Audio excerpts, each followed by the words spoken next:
Welcome back, everyone.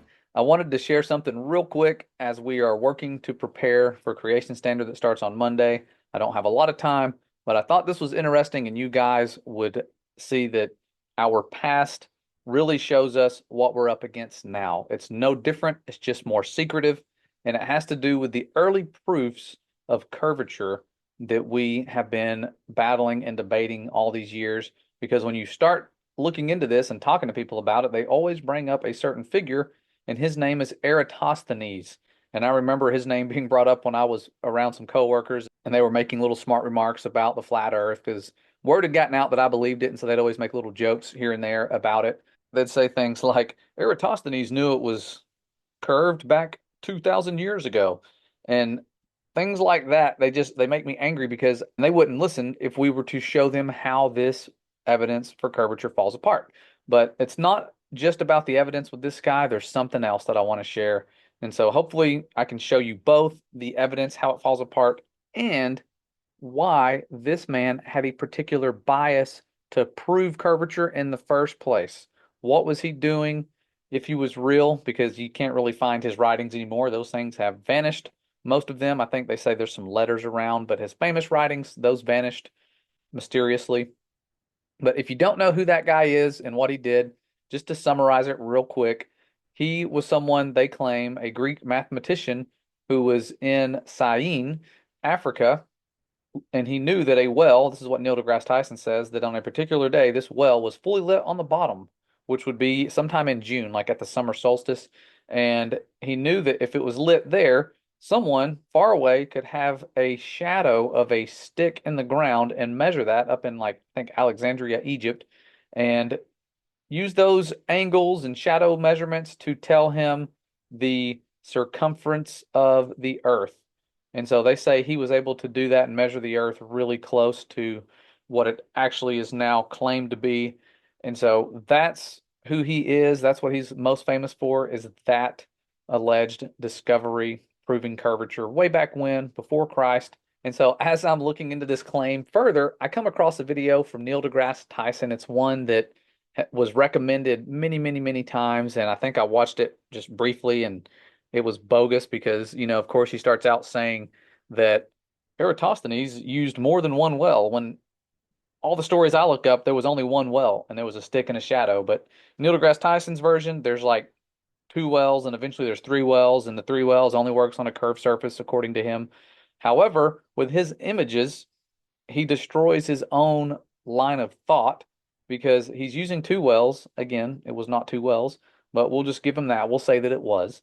And he says, originally, and he gets it right at the start of the video, he says, the observations work exactly the same with a close sun on a flat surface as they would with a curved surface in a giant light source with light rays coming in straight.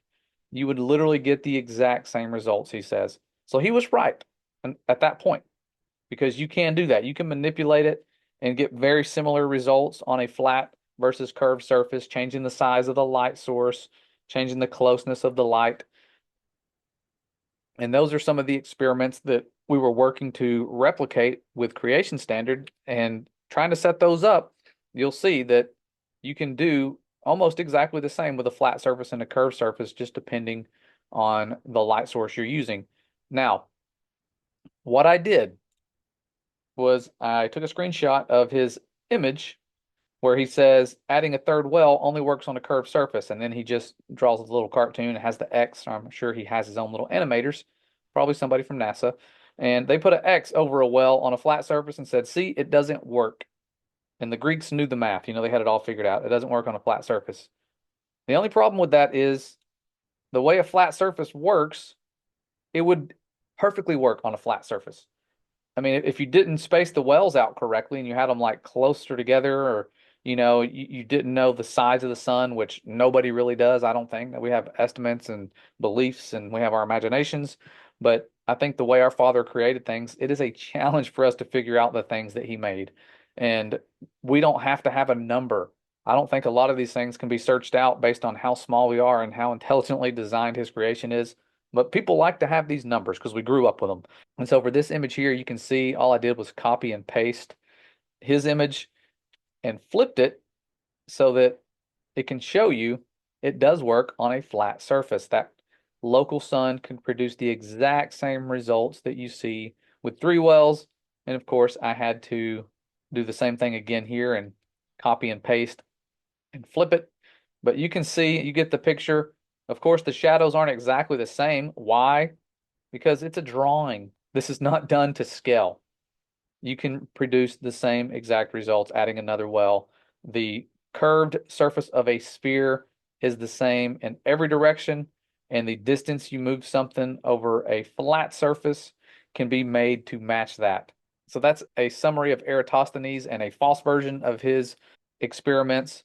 But what really stood out to me the most when going back and looking at this guy, other than the fact that the claims made about him are false, provably so, he was a worshiper of a sun god, devoutly. Not only that, all of his writings about his original experiments have been lost. We don't even have them. We're taking this on faith that he proved it, that he had the numbers and the measurements and everything added up. We don't have his writings. They disappeared just like the moon landing data. Not only that, people joke about this in memes that this man never looked up at the sun. As much as he worshiped it, he didn't look at the sun rays that were coming down, not even once. But when I'm telling you he's a sun god worshiper, these are the things that I find when I'm reading about this character. And he didn't just write in a note, hey, I worship a false god whose name rhymes with goose. What he did, and I put the word false here, just to let you know, he didn't put that. I did. I can't stand to even read the things that he wrote. And we're not even really supposed to be uttering their names. It tells us that in the Bible. However, they put those names everywhere. The planets, days of the week, days of the month, they put them everywhere. But coming out of Babylon, you have to try your best to navigate this world. And so Eratosthenes, this is something that is said to be a portion of a quote from him that was engraved on a column he erected in Alexandria. And this wasn't just any column.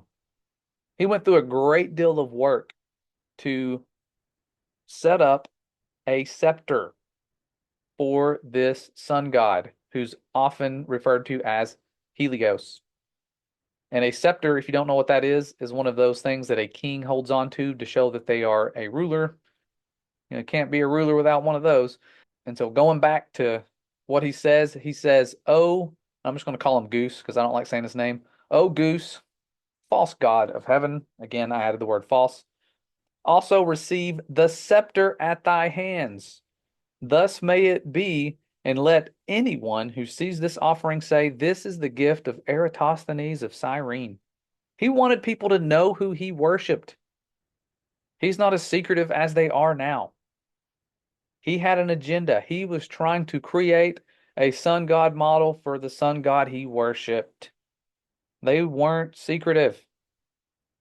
That's why when you have someone like Copernicus come along, he's not secretive either.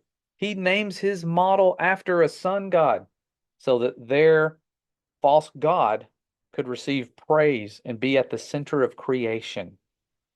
It's dark. And look at the titles of their books. They start with the same familiar pattern.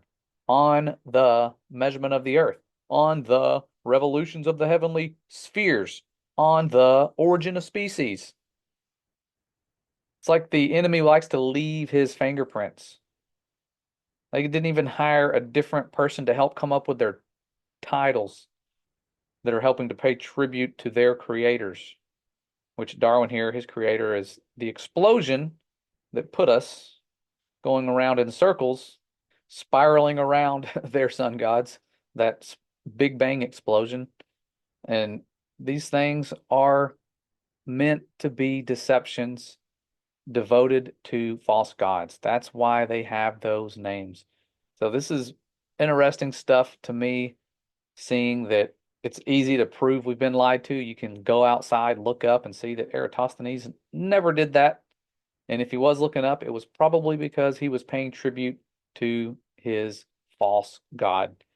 So we are blessed to be coming out of those lies and understanding that Biblical creation is provable, and I am beyond blessed to be helping show things like this to a generation of young children and adults who may otherwise end up going out into the world, seeing some of these proofs and going, wow, the ancients had it all figured out. They knew how to use wells and sticks to calculate the circumference of the earth. That's genius. You don't see people doing that in the Bible. However, you do, because Moses, someone who's often not mentioned in science textbooks, proves that there's over 1,200 feet of curvature missing when he viewed the land of Dan and Naphtali. You can see Ben from Taboo Conspiracy breaking that down. I even have someone who wrote a book and sent it to me where they talk about this exact same concept. People in the Bible seeing too far. Joshua telling the sun to stand still and the moon. Had he have told the earth to stand still, it would have been devastational. You would have seen a flood of water wiping out everybody. That didn't happen. What did? The sun and the moon actually stood still for an entire day. Imagine that. And just like a clock, if you stop the hands on a clock for an entire day and then you let them go, the clock is still on the exact right time. Pretty cool how that works. And we have a clock above us that works miraculously.